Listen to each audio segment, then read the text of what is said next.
Well, welcome to episode 6 of the Biblical X-Files question and answer session. Remember, the Biblical X-Files is where we take myths, legends, and conspiracies and try to square them with a worldview, a biblical worldview, and look at those unmentioned or untold stories in the Bible. So we had a lot of questions come in from our previous episodes, Logan, and we have enough to do a whole episode of our X-Files on question and answers. What do you think of that? I love it. I love it. All right, so you want to get to some questions? Please. All right. Let's see here. Donovan from the upstate of South Carolina asks, would you elaborate more on modern-day Nephilim, ones possibly living among us? Well, Donovan, let me see how to answer this. I believe Satan has changed his modus operandi on Nephilim not being giants like we've been talking about in a couple of previous episodes. I believe that he's changing the hybrid human in the modern era. I believe he uses human organs. I believe some of we might as well just go ahead and do it right now. Just jump off and do it. All right. Some people may say we're in the tin hat category here, but to answer Donovan's question adequately, we're going to have to go into some conspiracy areas, okay? And so, Donovan, in modern era, I do believe that there are Nephilim being created.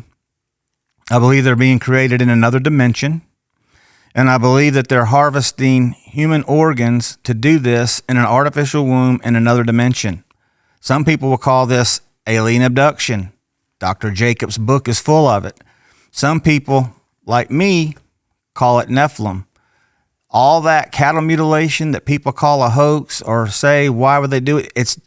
Every cattle mutilation is conducted with surgeon's precision. This isn't some random act of violence by children, out doing mischievous things. Why are organs cut out of animals? I don't know. But it could be that it's part of this whole hybrid army generation that Satan is working on in another dimension.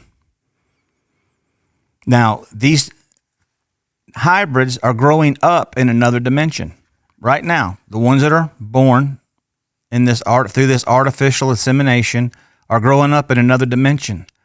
That means he has to bring them into this dimension and get them assimilated at young ages, take them back, train them, bring them back as teenagers, go back into another dimension. Some people say, out there in this world of tin hat theory, that if you go to certain Walmarts late at night and look closely, you may see teenage Nephilim trying to learn how to interact in society as part of their training, because some people in Dr. Jacobs' book believe that they have seen them. What do you think about that, Logan, to Donovan's answer? I am glad I'm wearing the hat is all I've got to say. I'm glad I'm in it. I'm protected. Well, thought I'd just throw it out there to him, answer it as truthfully as I could. If you don't mind, I'm going to take it off now till we get to another one, because it's weird talking in that thing, isn't it? Yeah, I feel like I'm in a freaking tunnel, echo chamber. Donovan, so to answer your question, I do believe that they are Nephilim walking among us now. But I believe it's very hard for us to identify them at this moment, because you have two types of hybrids that are going to manifest themselves and be seen in the last of the last days. Hybrids that look more like a human, and hybrids or hybrids, you could say, the Nephilim that's going to look more like your benevolent alien coming from outer space. Those we have not seen yet. But I do believe if Dr. Jacobs is correct, then they are walking among us. And how we identify them, there's no real way, because they're learning to act just like us. But they are growing up in another dimension as far as I'm concerned. And then the other question he has is this. Do you believe that modern-day governments and politicians are working together with Nephilim? That's a big heck yeah. I do believe that. I believe it's been going on since 1947. And I believe that I want you and I to pull up, not for this episode or maybe one in the future, because we can't, we're doing question and answers now, the granddaughter of President Dwight D. Eisenhower. She swears up and down that her grandfather, President Eisenhower, signed a peace treaty with aliens to allow alien abductions to take place for the greater good of mankind. Take that for what you will. Like I said, I don't believe in aliens. So in other words, in my opinion, if that would be true, that her grandfather signed a covenant with Nephilim to take people to another dimension to do experiments to create these new hybrids, because the copulation part is what God sentenced the angels for, the Bain Elohim that fell into hell. And I'm going to have to answer that a little bit deeper in another question that we have. But just to say that I believe governments are working with Nephilim, absolutely, and I believe it started in 1947. Could have been before that, but I believe that there's evidence that points to that with the Roswell, New Mexico crash. In the 1940s, you had a huge barrage of what they call UFO sightings in America, shut down the airport in Washington, D.C. in the 40s, all over Russia and all over Europe. So I believe that that's the time what they showed themselves, they got to governments, inserted themselves into governments, and they've been working with governments since 1947. That's what I believe. Wow. Do you think, just food for thought for the people who are on the fence about the shocking possibility that it's true, that there is real collaboration with human governments and these non-human entities, whatever they are, we would call them Nephilim. Do you think it's possible that the Nephilim are because they're in this human-esque form, do you think there's a possibility that they have made contact with our governments in a way that wasn't known to the governments, that it was a Nephilim or was some sort of otherworldly thing? Or did they just come straight in, just cold turkey, hey, we're Nephilim, we're aliens, we're going to have this discussion? I believe two things. I believe both. I believe that if the conspiracy theories are true, that we have alien craft, and we did an episode on that a while back, where the Air Force intelligence officer said that we have biologics and a craft. All right. Operation Blue Book, Google it, was there as a counter offensive that the American government set up to discredit any UFO information and to really discredit Roswell, where a alien being was supposedly, or I believe, captured, because that was the first report, and then they came out with the secondary report saying that it was not, that was off, whatever, the guy was misinformed, it was a weather balloon, whatever. So I believe that, yes, I believe that we've had aliens here since 1947 that have had some sort of interaction. Well, I say alien, Nephilim, that's described as an alien interaction with our government starting in 1947. That Satan's not just going to use one craft to lure and pull people away. He probably does have more of a human-looking type that has infiltrated into our government as well.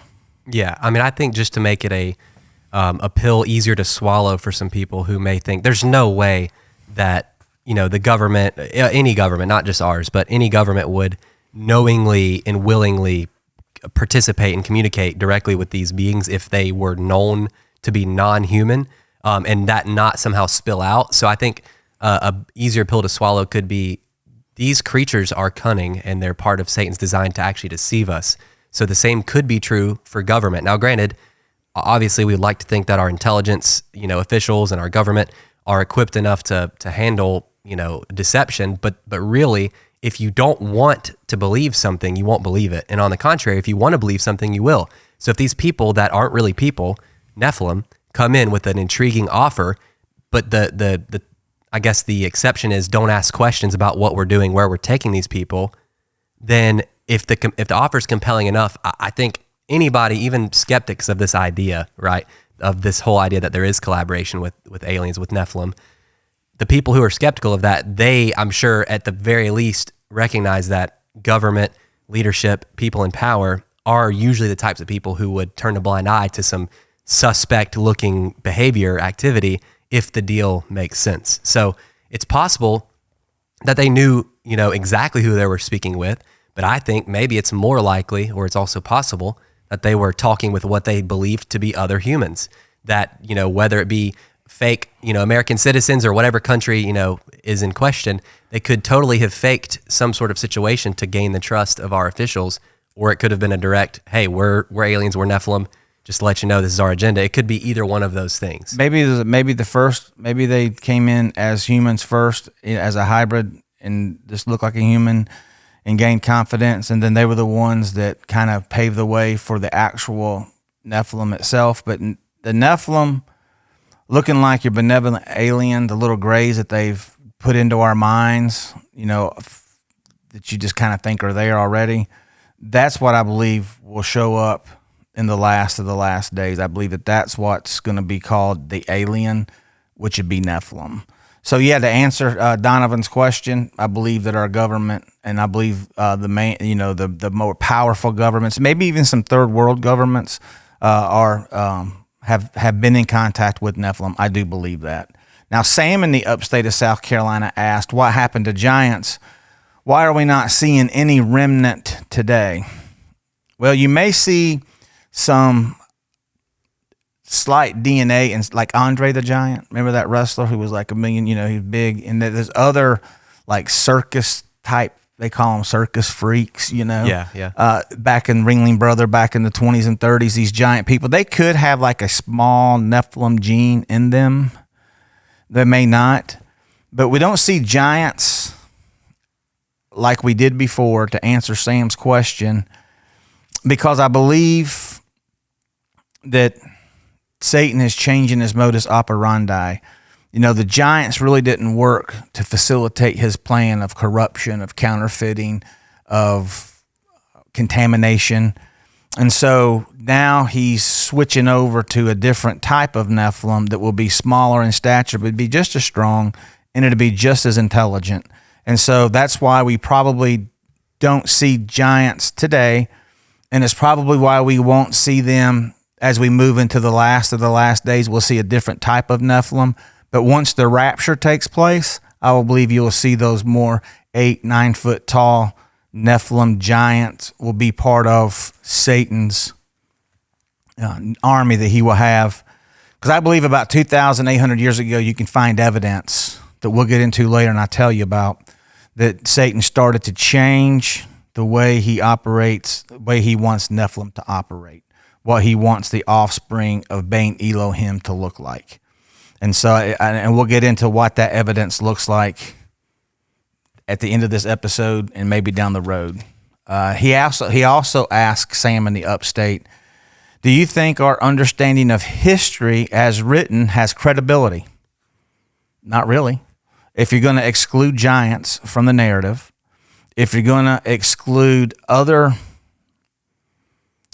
types of beings that have been discovered that aren't human, so if they're not human, what are they? Then they must be Nephilim.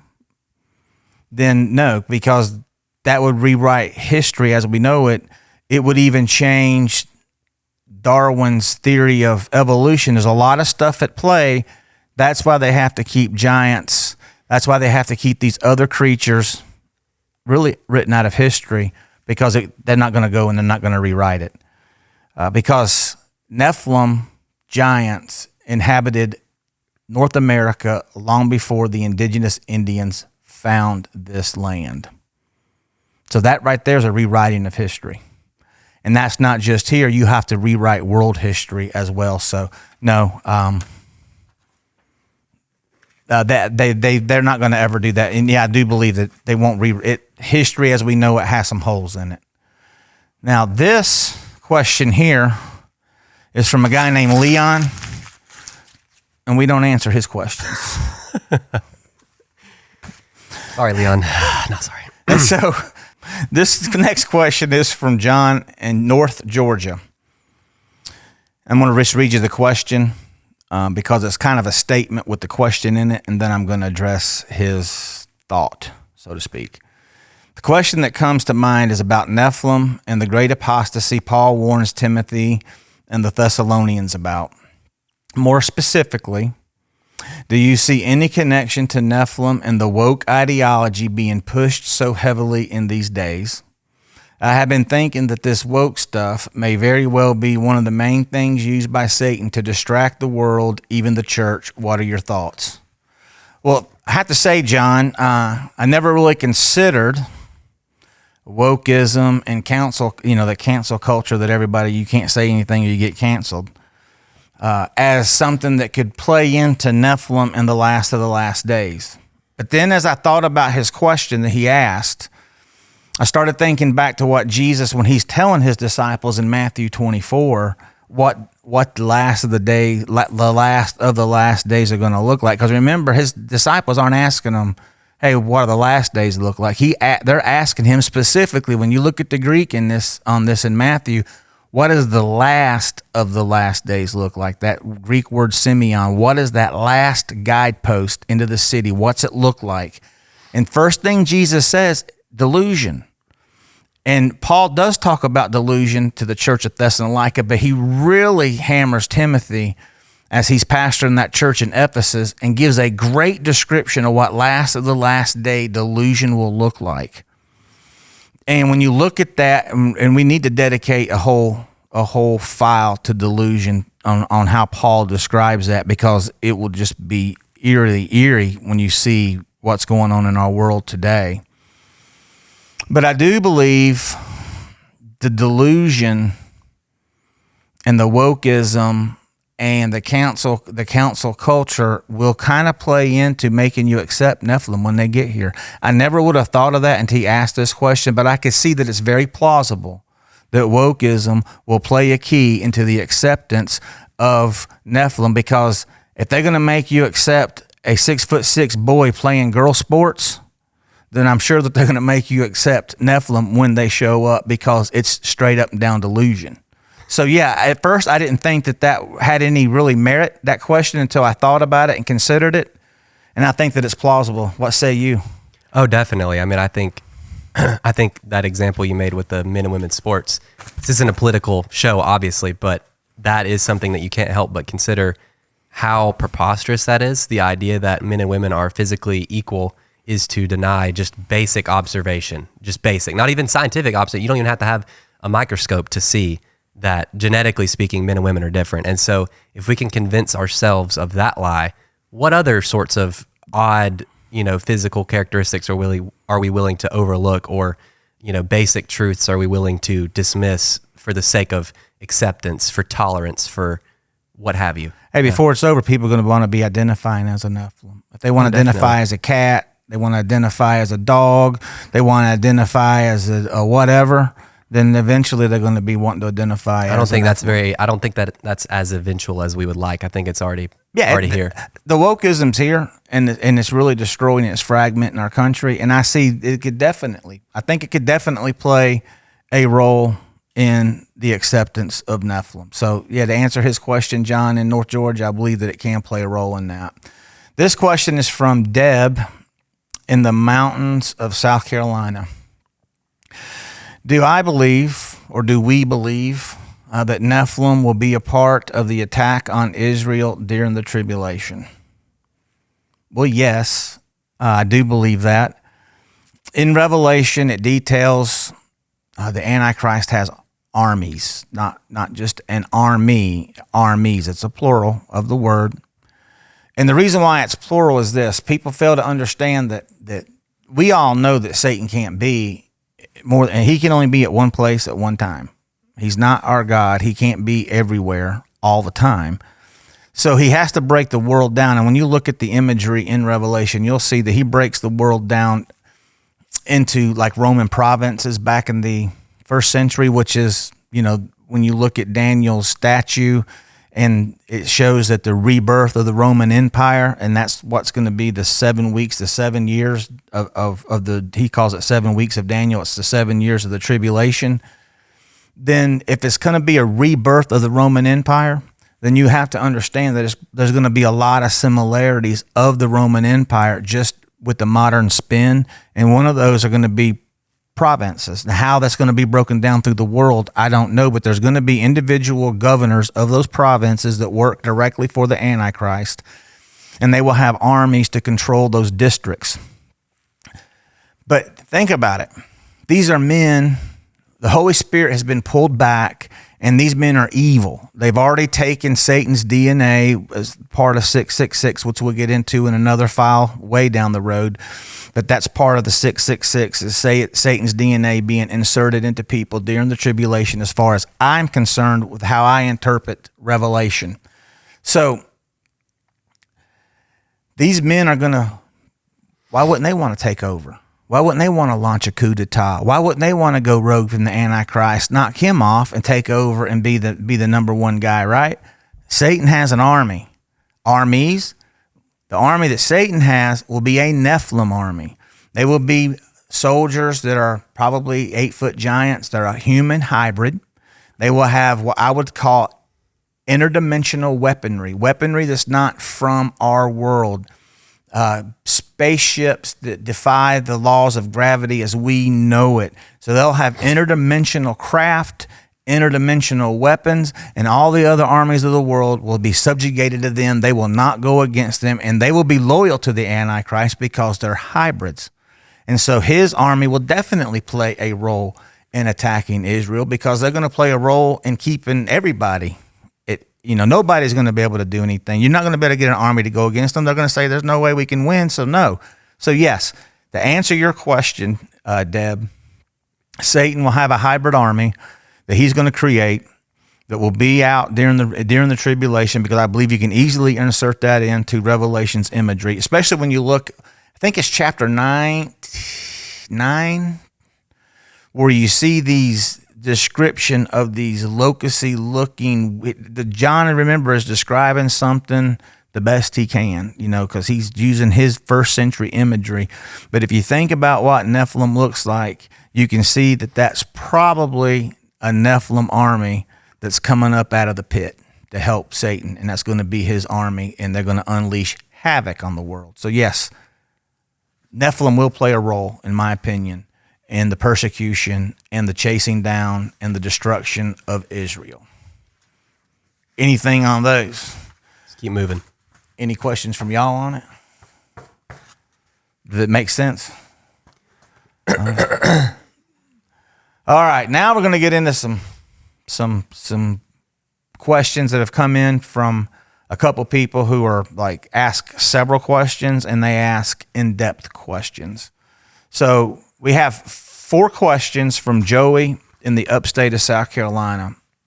And so I'm going to take some time we may have to get our 10 hats back out if you want to answer his questions. But I want to answer them as thoroughly as I can. And I don't want to, as you say, we were talking before the show, you're talking about, are you going to say it could be, or are you going to say what you believe? And I told you at this point, I'm just going to say what I believe. Take it or leave it. You don't have to believe it. You can think I'm crazy, don't really care. But I'm just telling you what I believe, and I think what I believe I can square with Scripture, and some of it I can't square with Scripture, but that doesn't mean I'm not going to go ahead and think that it's true. Sure. Yeah. All right, so he asked these questions. The first one he asks, and like I said, I broke it down in the first part, so I'm gonna just throw you out here the first question. He says, you describe the size, strength, and intelligence of Nephilim, some with 6 fingers and 6 toes. And then Joey says, I have heard accounts of where Nephilim giants have multiple rows of teeth and even had telepathic abilities. What are the other powers and attributes do they have that you know of? And basically, do I think that these giants can have several rows of teeth and that they have telepathic activity? Well, to answer his question here, I want to go to Giants on Record. This is written by Jim Vera and Hugh Newman. I want to go to page 148. And this is called the Adena jaw. Can you see how it's 2 rows right there? Yep. And that's dirt in his teeth. It's not really cavities, but that's 2 rows of top and lower teeth. Now this Adena jaw was discovered by Charles Snow and William Webb, and it was discovered in 1941 in the state of Kentucky. And it's a rather big jaw. As you can tell, you can almost look how big that is on his hands. Yeah, that's like, it's huge. You know, that's very big. it's an maybe 8-9 footer. You know, easy.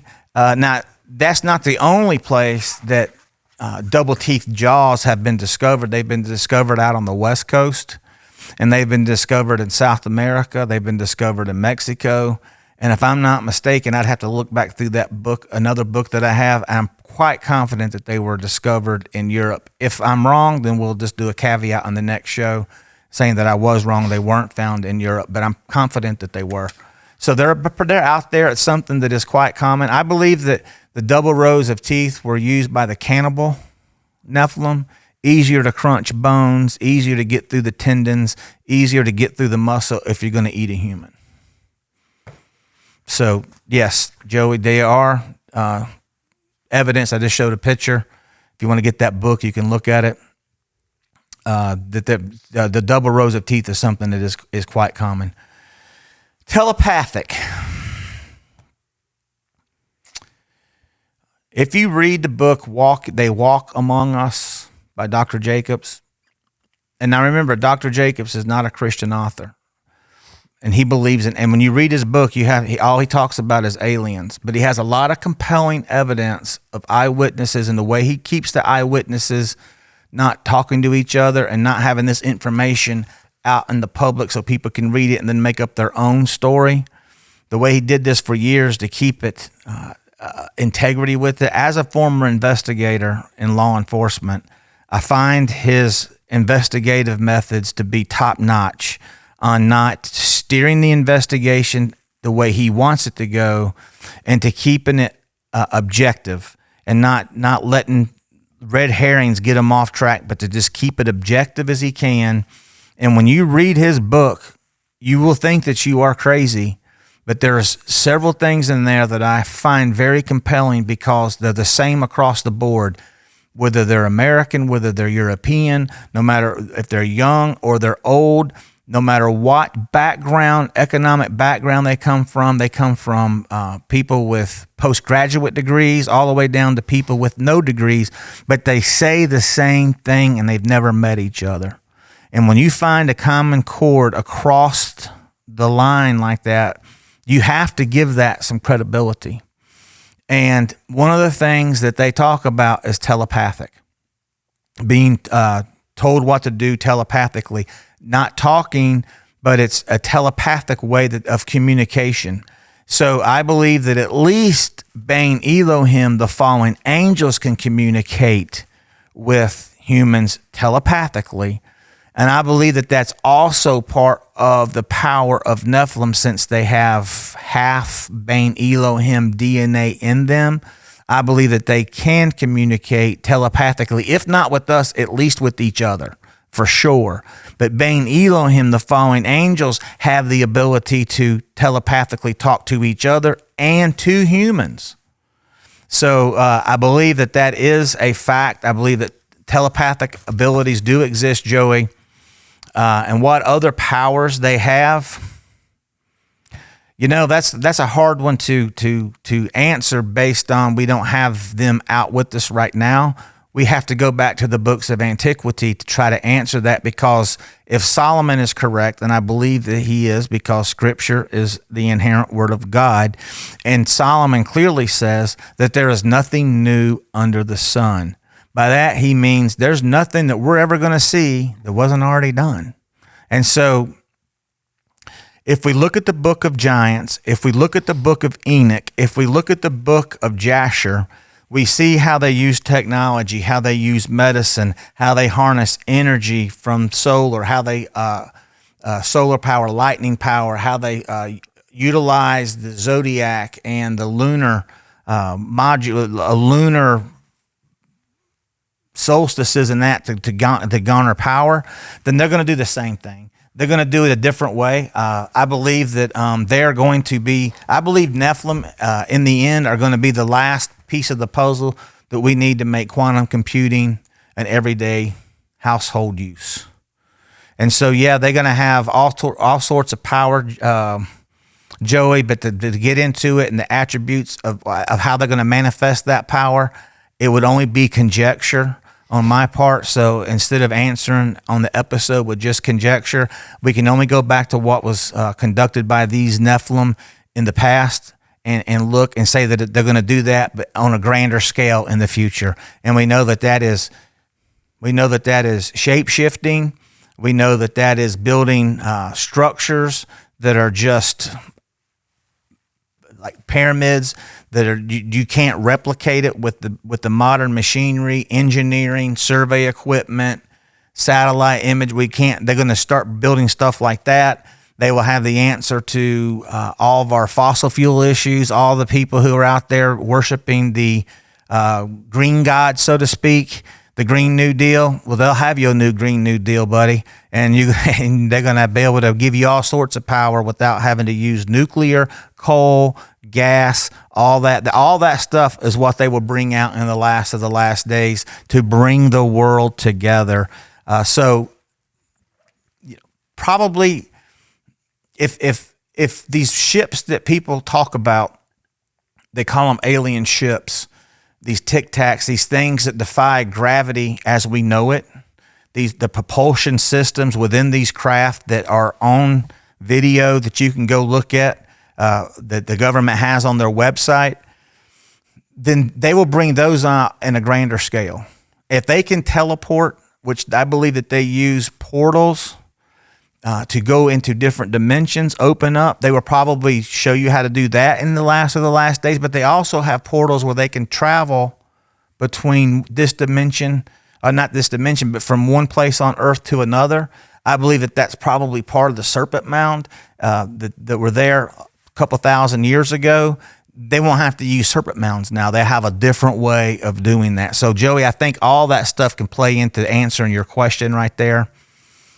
Strength, intellect, opening portals, all that. That's what they're gonna show their powers when they come back. The second question that Joey had, my understanding is Nephilim are irredeemable. Is that the case? Which means just in case Nephilim are walking among us now, these hybrids, and they roll into our church over at Paris Mountain and come forward and want to be saved, can they be saved? The answer is no.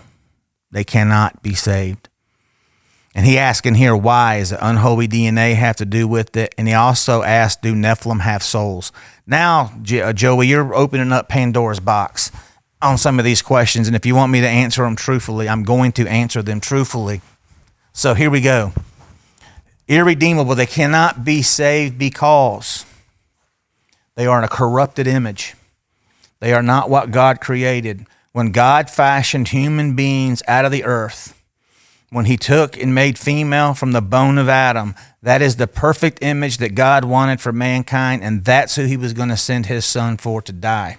He did not factor in hybrid human beings because that is a corrupted image. It is a defiled image that Satan has created through his own system. So the soul that they have, they do have souls, but the soul that they have cannot be redeemed. They cannot be justified through the blood of Christ. Cannot happen because they're a counterfeit of what God made, and God's not going to redeem counterfeit money. Can you take a counterfeit $100 bill and try to pass it in a plate? Like you take it to a casino. Do you think that they're gonna take your $100 bill? I would hope so, but no. No, they're not going to take your $100 bill, and that's what it is. It's like a counterfeit dollar. A counterfeit dollar will not pass the scrutiny at the Federal Reserve. Once they may pass the local bank, they may get slipped past the mom and pop store, but when it gets to the Central Reserve, when it gets to the Federal Reserve, our cashier goes to Atlanta. All right, so all the time, and it gets filtered through. When it gets there, counterfeit money will not pass through the Federal Reserve. And just think about that with the Nephilim. They may go so far, but they cannot get past God. Yeah. Right. So to answer Joey's question, they can't be saved, but they have souls. Now, this is where it gets funky. All right, so demons. Now, let me read to you Ephesians 6:12. Paul is talking to the church of Ephesus about spiritual warfare. You know, you've heard the whole put on the whole armor of God and all that. And he's telling you in Ephesians chapter 6, verse 12, what the spiritual warfare, the people that you fight, how it breaks down. And he puts it this way: we do not wrestle against flesh and blood, unless you're wrestling in Nephilim, because they got a little bit of flesh and blood. But we wrestle against the rulers. There's not a demon. Against the authorities. No word of demon there in the Greek. Against the cosmic powers over this present darkness. Get the Greek out there, you're not going to find demon. Against spiritual forces in heavenly places. You're not going to get demon there either. So what are demons? What are they? Well,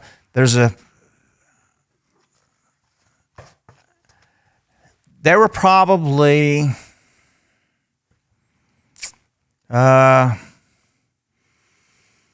according to some estimation, around over 1 billion Nephilim on the earth prior to flood. 1 billion. That's a conservative estimate. I have a hard time wrapping my mind around that. I can see maybe 3/4 of, 750 million, 1 billion. Some people say more than 1 billion, 1.5 billion of Nephilim that were destroyed because only 8 made it.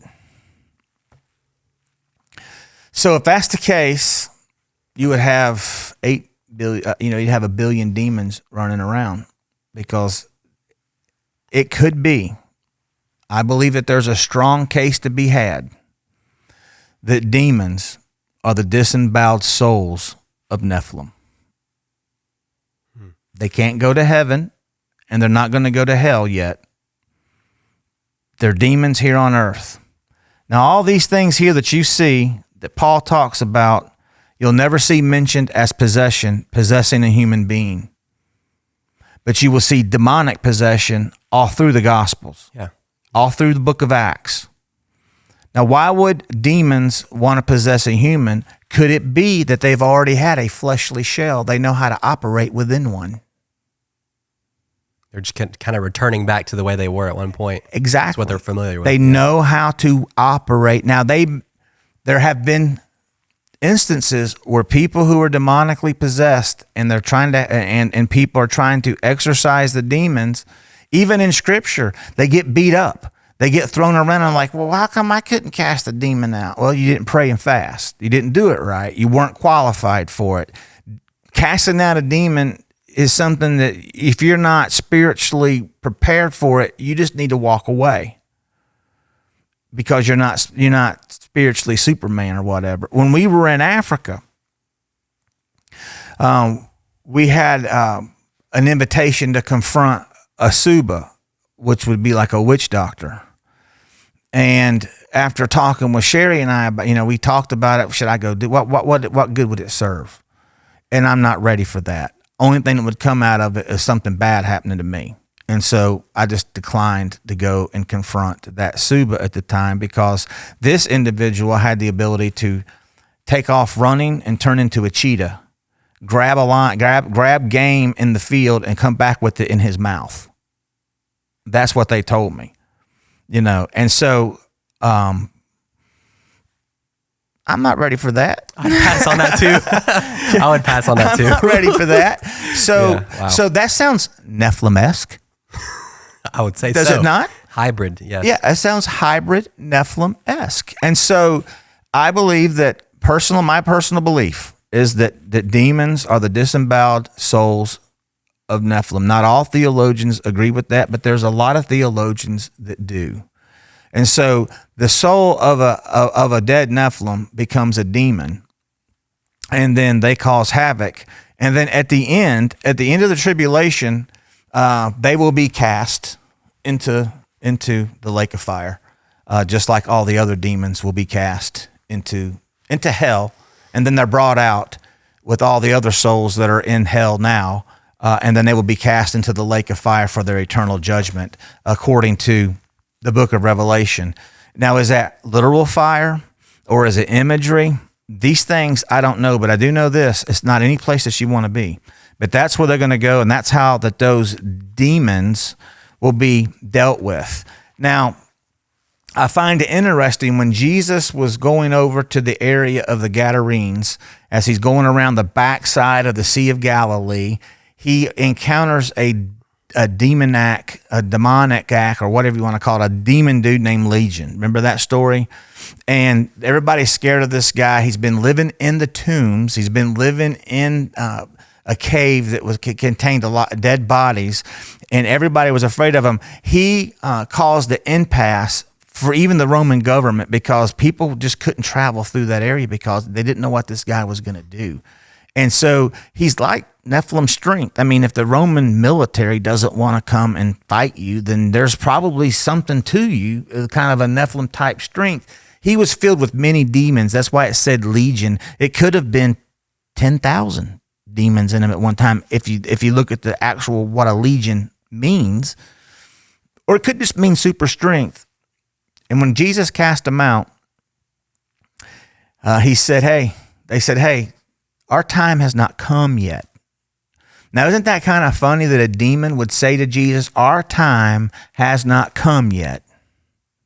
They know where they're going, because of the result of the sin of the Bain Elohim copulating with the woman. They know their final destination, but they were thinking, he's going to cast us into hell, into that lowest part of hell, like he did basically our spiritual father, our Bain Elohim. That's where we're going to go. We don't want to go there yet.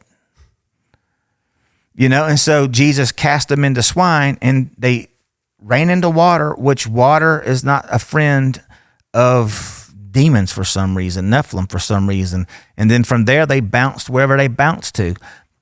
But that's some of the evidence where you could say they're the disemboweled souls of Nephilim. I think that's a very strong case. I mean, we do think of creation, even Satan and demons create. Well, I say demons and these fallen angels, Ben Elohim. God's creation and their creation is embodied, right? So there's a physical manifestation. It's not merely a inanimate spiritual thing, but the soul is within these physical entities, these giants, the Nephilim and humans alike. And whenever there's a loss of life, obviously, like you're mentioning with the lake of fire, that's not their time yet. So where are they going to go? Well, not there, so maybe here. Yeah, they're here. And if they're here, and that's certainly noted all throughout, the Bible, like you said, in the Old and New Testament, demons. And so obviously they came from somewhere. They came from some embodiment, in my opinion. Yeah, see, we think of spiritual warfare of just demons per se, and that is a blanket word that we use for all the hierarchy, the spiritual formation of the evil side. And I believe that really dumbs it down for us, because when you really launch in and look at what Paul is writing to the church of Ephesus as he describes those, he's describing those in order of power. And some do have power here on earth, and others have power in that dimension that we would call outer space, and they have power over in dimensions that we don't understand. And not one time is a demon mentioned. Now, can demons travel back and forth to there? Probably, if they have the ability to go with, I'm sure they can. And I'm sure that they play a huge role in the development of the future Nephilim that are going to come, since they're disemboweled spirits of Nephilim. Satan just took those and he just uses them for his dastardly deeds until the end. So not only does he have fallen angels, a different hierarchy of fallen angels that fell, just like there's a hierarchy of holy angels in heaven that have specific jobs. Not only does he have the fallen angels with Satan with different power and different tasks, he has these demons in the equation now that are the disemboweled souls of Nephilim. Because what else are they going? Where else are they going to go? If they're not going to go to heaven, are they going to go straight to hell when they die? That could be a theory, but I don't think so. I think there's some pretty compelling evidence that God rounds them up at the very end and inserts them, all of them, all these powers, principalities, rulers of darkness. He rounds up along with demons and inserts them into what is hell now, to sit there for 1,000 years, and then he pulls them out, and then he puts them and inserts them into the lake of fire that to be cut off, or they can never exit again for all of eternity. So I believe that there's compelling evidence that demons are the disemboweled souls of Nephilim. I hope that answers your question on that particular question that you had there, Joey. Your third question was, if God intended to eradicate the world of unholy corruption, only sparing Noah and his family, the 8, because of their purity. He listens to our show. That's pretty good. He must have took notes. Then how did Nephilim continue to exist post-flood? Well, I had a working theory at one time, and then it got all crashed about 3 weeks ago. Dr. Tim Chaffee, who is a linguist of the Hebrew language, says this about Genesis chapter 6, verse 4.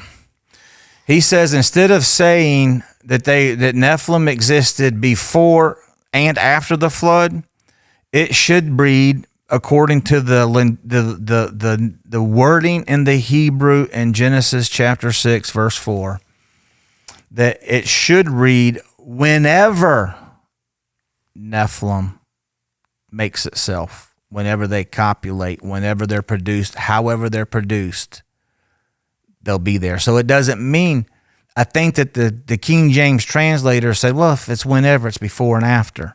But the correct, according to a Hebrew linguist, which I have to trust his interpretation because he is a linguist who not just studied Hebrew in the United States, he went to Israel and studied it for I want to say 4, maybe 6 years.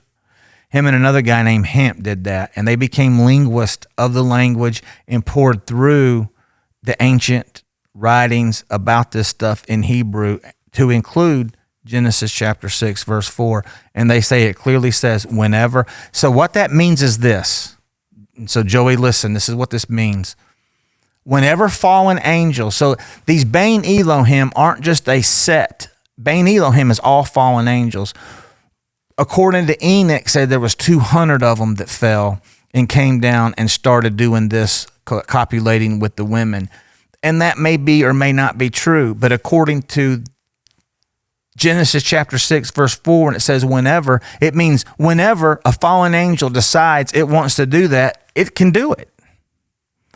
But see, the ones that did it before the flood, Peter says this in 2 Peter 2:4, for God did not spare angels when they sinned, clearly pointing to the fallen angels that copulated with women. Jude just says that a different way, says that they left their first estate. But you have two scriptures here. He cast them into hell and committed them to chains of gloomy darkness to be kept there until judgment. This right here is part of the army that's going to come out in Revelation to be the hybrid army. This is part of it. So the ones before the flood were chained in the lowest part of hell. Jesus went down, talked to him when he died for 3 days and said, I won. See, your corruption didn't work. Now I'm taking these souls and I'm going to take these from paradise and insert them into heaven. And then I'm going to open all this space up for hell because there's a whole lot of you other people coming, right? So he did that. And then if a Bane Elohim decides they want to fall now, God's going to deal with them in the end. Okay. Now, I don't believe that they're doing it the same way as before because Satan doesn't want all of his workers to be rounded up and to be kind of put aside by God, like a hedge around them. So he's doing it in another dimension, like through artificial insemination. He's found a loophole according to Satan, probably, to keep God's wrath away from them immediate. Okay? So that's how they got here post-flood. Somehow they did that because they didn't make it through. They all died in the flood. So it says whenever they do it. So obviously it was done again because we have evidence of. We did a whole episode. I'm not going to go into it on the giants in the Bible, and we did a whole episode on the giants that can be found in the States. So there's obviously that they did it again. Okay. Yeah, well, so there's the giants that were here, the Nephilim that were here, and then there were the other fallen angels that didn't necessarily come to earth during that time period that got flooded out. So you could just say there was, let's say, 10 angels, fallen angels, with Satan somewhere else in some other dimension that didn't come on earth, and maybe 10 million or 10,000 or 1,000, 1,100, however many there were that came to earth that created the issue that led down to just 8 people being pure from their procreation, ultimately descending down just to 8 people. If they were wiped out, there's still that 10 left, or however many there were wherever else. So you're saying because they're interdimensional beings, they weren't only existing on earth. Like they have other areas that they exist. They have other areas that exist, but I'm saying the literal interpretation of Genesis 6:4 means any fallen angel has the ability to leave his first estate and copulate with a woman. Maybe that happened post-flood for a little while during Nimrod's time and a little bit after, but I think that stopped, and I think it's gone into a totally different way, so Satan doesn't lose those angels to be chained up either in hell or made to not be used again, because he's only got a third. He can't lose his whole army. So I believe that it probably happened just the way it did before the flood, up until around Nimrod's time, right after that, when giants started coming back again. And then they stopped. I think about 2,600 years ago, there's direct evidence that it stopped, and Satan started doing it a different way. And I believe that that's when he started making when he started making Nephilim, using the seed of Bane Elohim, the DNA, and intermixing it with human DNA, and he's doing it in another dimension. So I hope that answered his question. He had one here about where the Watchers at now, but what happened to the Watchers? Well, they're still here. They're still doing their thing. They're just doing it in another dimension. And then his last question that he had, I told you Joey had a bunch of them, man. We spent a long time answering his questions. Number 5, his last question: could the men of renown in Genesis and larger-than-life characters in many of the world's ancient mythologies be one and the same? The Epic of Gilgamesh, Beowulf, Hinduism, Nordic mythology, and Zeus, Hercules. Could it be Nephilim? Absolutely. If not Nephilim themselves, and there were eyewitness, it's a derivative of Nephilim. They're taking the Nephilim stories and they're putting their own spin on it. But I'm always going to say there's nothing new under the sun. That is exactly where they got these stories of the Titans, and exactly where they got the stories of mythology. Joey, that's a great question. Keep them coming. I hope I answered them for you guys. I hope I answered all those questions. We got one more. Want to just do one more? We got one from Chuck in Georgia. We got time? Let's do it.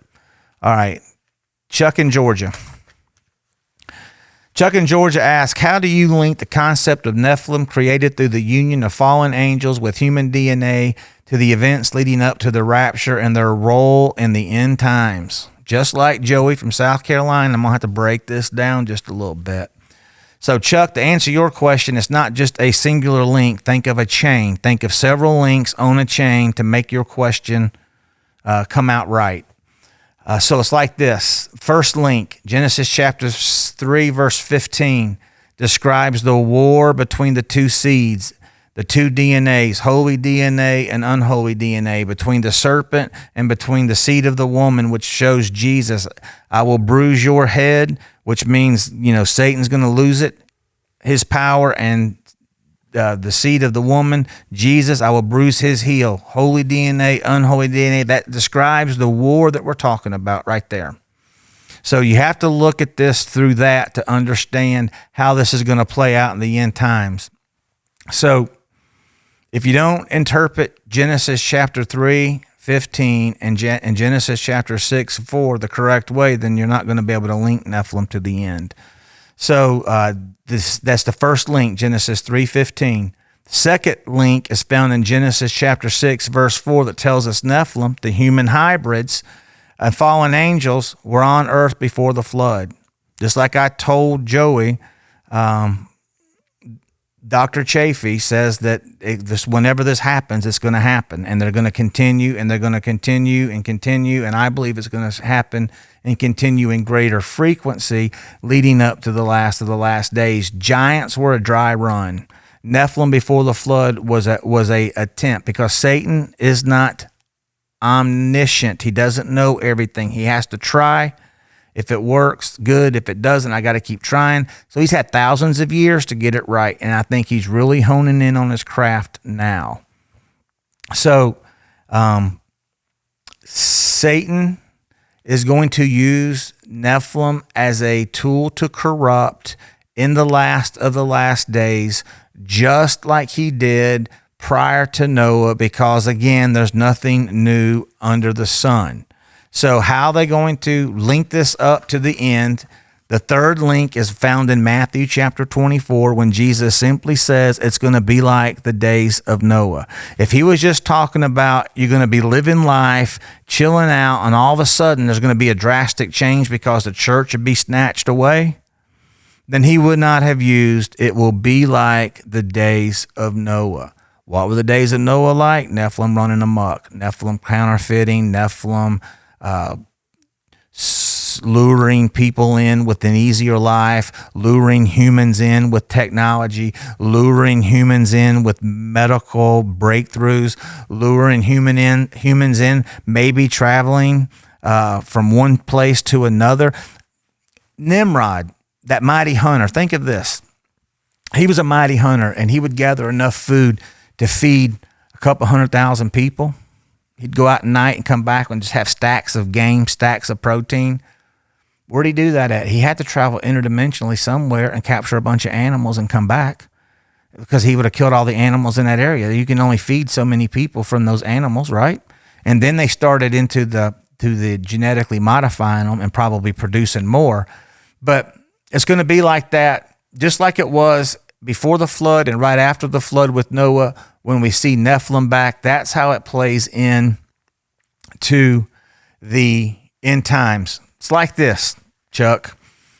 He has to start first with the mental. In the military, we would call it psyops. You do a psyop operation before you invade, trying to get the people's mind freaked out or thinking something differently. Satan's been conducting a psyop on America, on the world, for a long time, especially when it comes to hybrids. We did an episode with it. Spider-Man, Superman, Teenage Mutant Ninja Turtles, all those are hybrids, and we like them. So it's just conditioning us to accept a hybrid when we see it. First phase, psyops. Second phase is transhumanism. When transhumanism is accepted and researched and becomes mainstream, next thing is Nephilim, and that is happening as we speak. Transhumanism, it's a big deal in this. First phase, psyops. Second phase, transhumanism. Third phase, unveiling of Nephilim. That's how it's going to play out, Chuck, in the very end. As far as I'm concerned, I believe that Nephilim, when they show up, the world will be told the aliens are here, they're benevolent, and they're here to help us. Chuck, know this, that's not an alien from planet Zozo. It is Nephilim, and they're here to deceive, they're here to corrupt, they're here to contaminate, and they're here to jack you up. Stay away from them. Just like it said in the days of Noah, when you look at Enoch and you look at the book of giants and you look at all that and you see what they did, you can just take that, add a modern spin to it. That's how we link that up to the end times. I think we answered all the questions. What do you think? Yeah. I mean, of course, there's always going to be more questions, some that we couldn't get to tonight, but overall, I think it was a great episode. There's probably some we didn't get to tonight. Definitely. All right, so We got all the questions and answers out of the way, so I want to leave you with this, Logan. What if I told you about 2,600 years ago, we can find evidence that Satan started changing his modus operandi on the way he started dealing with Nephilim? Instead of giants, he started a whole new path. And what if I told you that they're called a pygmy race? A pygmy race was discovered. And when I say pygmy race, 3 foot, the tallest, 3 foot. Well, there was one that was 4 foot. I think he might have been a leader of a group, but 3 foot, fully developed female and males. Bigger eye sockets than normal for a skull. Kind of weird looking. They kind of go up like this. 3 foot tall. What if I told you there's evidence of this pygmy race is found in the United States of America, South America, Europe, and Asia?